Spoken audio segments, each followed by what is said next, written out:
नमस्कार, पुण्य श्लोक अहिल्याबाई शो में हम देख रहे हैं कि देवी अहिल्या मालेराव की हरकतों से पहले ही परेशान है।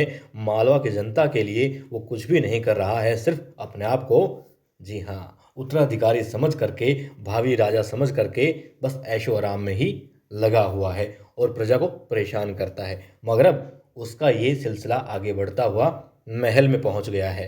दरअसल ये महल से ही शुरू हुआ था और अब फिर महल में पहुंच गया है।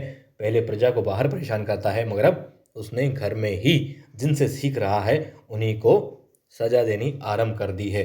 कुश्ती के मैदान में होता है, कुश्ती कर रहा होता है और अब जिस पहलवान के साथ में कुश्ती करता है वो उसे पटक देता है, नीचे गिरा देता है।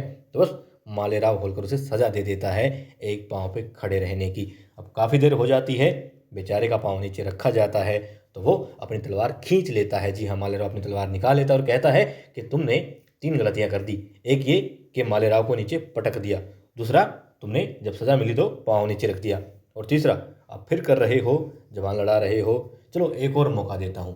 लेकिन यदि अब तुमने पाँव नीचे रखा, जमीन पर पाँव रखा, तो फिर मेरी तलवार होगी और तुम्हारी गर्दन, यानी कि गर्दन को अलग कर दे, काट देगा।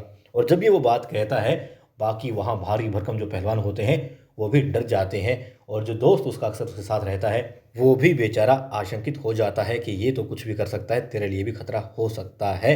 और अब वो पहलवान गलती कर बैठता है, कह देता है कि यदि आप नहीं मानेंगे, जो कि आप गलत कर रहे हैं उसे करते रहेंगे तो मजबूरन उसे देवी अहिल्या को शिकायत करनी पड़ेगी।